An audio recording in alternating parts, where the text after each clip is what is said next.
Selamat pagi, selamat siang, dan selamat malam. Jika kalian nonton di malam hari ya. Oke. Hari ini saya masih bersama saya Adi Suryaputra dari Sekolah SMK Global 21. Jadi hari ini saya akan membagikan sistem korespondensi ya untuk pelajaran korespondensi. Oke, yang pertama itu dasar-dasar komunikasi kantor. Ini untuk mata pelajaran korespondensi kelas 10. Memahami pentingnya komunikasi efektif di kantor sangat vital. Ya, jadi komunikasi kantor itu relevan untuk dunia kerja dan karir masa depan. Oke, yang pertama itu ada pengertian komunikasi kantor. Itu dibagi dengan 4 tema. Itu ada proses komunikasi, ada jenis komunikasi, ada tujuan, dan ada contoh. Jadi saya menjelaskan singkat aja. Jadi penyampaian dan untuk proses komunikasi itu adalah penyampaian dan penerimaan pesan. Itu di lingkungan kerja. Yang kedua itu ada jenis komunikasi, itu yang pertama ada verbal, yang kedua ada non verbal, yang ketiga itu tertulis ya, komunikasi tertulis. Itu contohnya surat dan email kalau tertulis. Terus tujuannya untuk koordinasi dan pencapaian tujuan organisasi.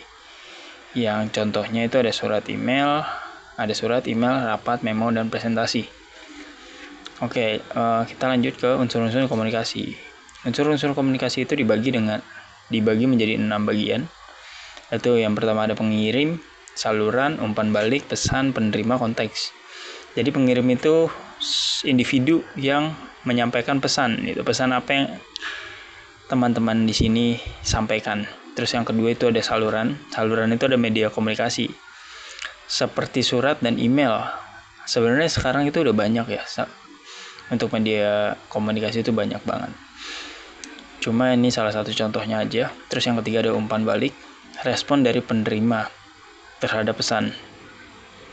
Yang keempat itu ada pesan informasi berupa data, fakta, atau ide. Penerima itu ada orang yang menerima pesan, konteksnya adalah situasi tempat komunikasi berlangsung.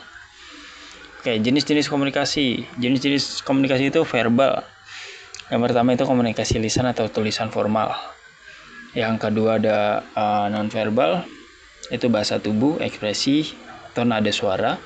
Ketiga internal antara karyawan dan bagian dalam perusahaan. Yang keempat itu eksternal dengan pihak luar dan pelanggan atau pemasok ya.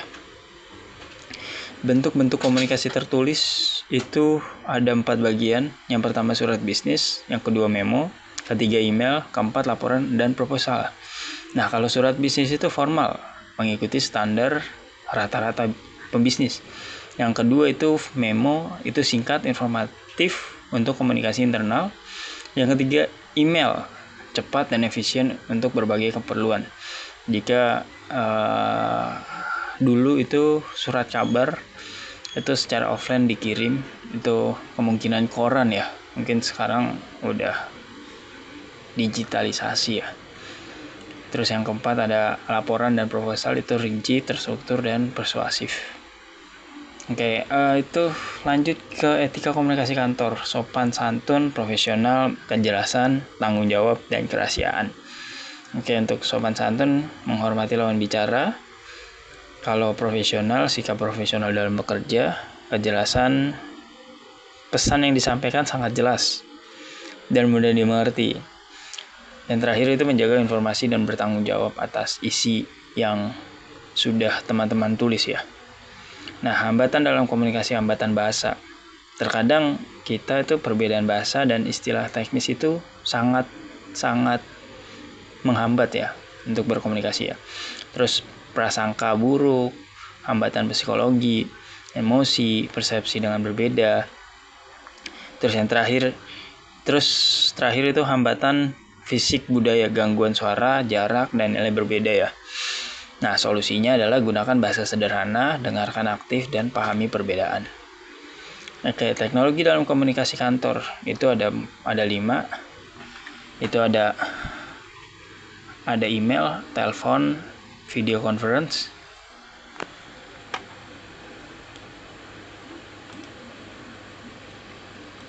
video conference, dan aplikasi chatting intranet, mungkin portal informasi internal perusahaan. Ini terpisah ya kalau intranet ya, khusus untuk perusahaan. Nah, ini ada 5 poin dari keterampilan komunikasi yang dibutuhkan. Yang pertama, mendengarkan aktif, memahami pesan lawan bicara secara penuh. Yang kedua, berbicara efektif, menyampaikan pesan dengan jelas. Yang ketiga, menulis persuasif. Yang keempat, membaca cepat, memahami informasi secara efisien. Kelima, mengolah konflik. Oke, kesimpulan dari korespondensi untuk bab 1 ya. Itu adalah komunikasi efektif kunci keberhasilan di dunia kerja. Kuasai dasar komunikasi dan terus berlatih, memanfaatkan teknologi untuk ditingkatkan efisiensi, dan jadilah komunikator profesional dan bertanggung jawab. Oke, kita nanti lanjut ke bab 2. Untuk hari ini pelajarannya korespondensi dengan tema komunikasi. Jadi saya akan memberi sedikit tugas buat kalian untuk presentasi di depan kelas. Oke, saya pamit diri ya. Jadi selamat pagi, atau selamat siang, selamat sore, dan selamat malam jika kalian menonton ini. Kita lanjut nanti berikutnya ke bab 2.